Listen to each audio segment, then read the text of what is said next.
Caprice Cayetano update. May bumisita si Caprice kasama yung mga kabatchmates niya sa PBB. May bumisita sila dyan sa bahay ni Kuya. Na-miss nila yan.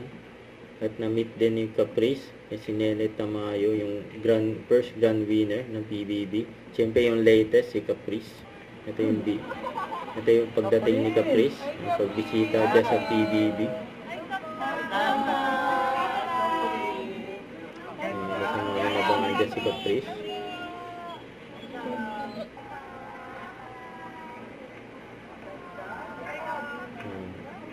Yan after ng media conference.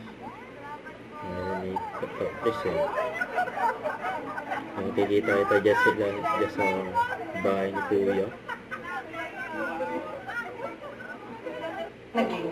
Yan si Nene Tamayo. Yung confession book, si Caprice, tinatawag na ni Kuya.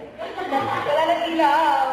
Kuya, bakit wala nang ilaw? Di ko sa confession book. Ay, gano'n lang natin ang sarili natin kita. Hi, I'm the recent big winner of Music Caprice! Dalawang big winner. Diba, first ever and the recent big winner. Girl power ito. Yan saya nila eh.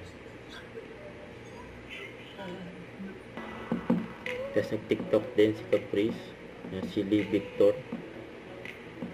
Diyan sa bahay ni Kuya.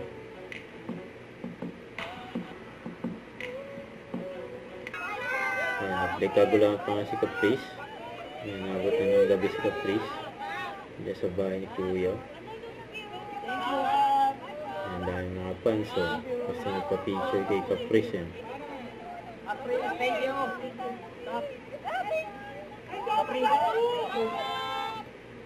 Bye-bye.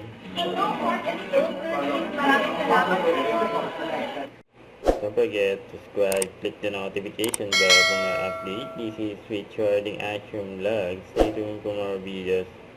See ya.